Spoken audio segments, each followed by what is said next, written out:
June 1st? That's the day Treasury Secretary Janet Yellen is warning that the U.S. may run out of ways to pay its debt. Joining us now is Mychael Schnell with our media partners at the Hill. Mychael, first of all, welcome back. Let's get right to it.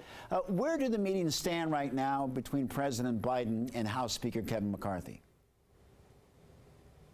Right now are on that Tuesday meeting at the White House. It's going to be President Biden, Speaker Kevin McCarthy, House Minority Leader Hakeem Jeffries, and Senate Majority Leader Chuck Schumer and Senate Minority Leader Mitch McConnell. And this is really going to be a very high stakes and high profile meeting. It's going to be the first time that President Biden and Speaker Kevin McCarthy are talking in depth on the debt ceiling issue since back in February. February 1st was their last meeting. And it's significant because it comes, as you mentioned, that Treasury Secretary Janet Yellen warned that the U.S. could run out of money to pay its debts on June 1st. And both sides, Democrats and Republicans, are still far apart when it comes to a consensus on how to raise the debt limit.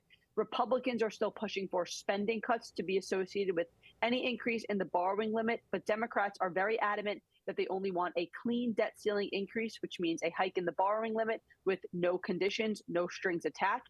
So as that being said, as both sides dig in their heels and don't show any signs of wavering, there's going to be a lot of focus on that meeting on Tuesday to see how those congressional leaders and President Biden walk out after, and to see if there have been any developments in this stalemate. You know, you talk about high stakes. Do you think that an agreement can be reached, or is this going to play out? Listen, it's entirely possible that an agreement can be reached. As you mentioned earlier, June 1st right now is that key deadline that Congress is looking towards. We're in May right now. That's not a lot of time for Congress to come to a consensus. And in terms of if they will come to a deal on Tuesday, I think a lot of people are hopeful that they can inch closer to it. And that's because the economic ramifications of a default on U.S. loans would be cataclysmic for the entire country. It also wouldn't be a good look for the U.S. on the world stage. But in terms of if there will be any developments, listen, both sides are really digging in their heels and are very adamant in their stances. So I think there's a lot of questions right now on if either side will blink or if either side will give in on these really hardcore stances. We'll just have to see what happens on Tuesday. Mychael, do you think the American people are paying attention right now to this issue? I think so, and that's because this is a political fight in Washington that we're seeing play out that could have real ramifications for Americans across the country. If the U.S. were to default, and it would be the first time that's ever happened in U.S. history, analysts and economists and experts have warned that it could be really drastic for the U.S. economy.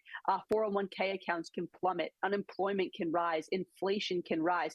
Those are real ramifications that can be felt by Americans from coast to coast. So I think that the public is really paying attention to this particular political fight because it could really affect them and their pocketbook and their bottom line. You know, Mychael, we've been down this road before. Are you optimistic that an agreement will be reached in time?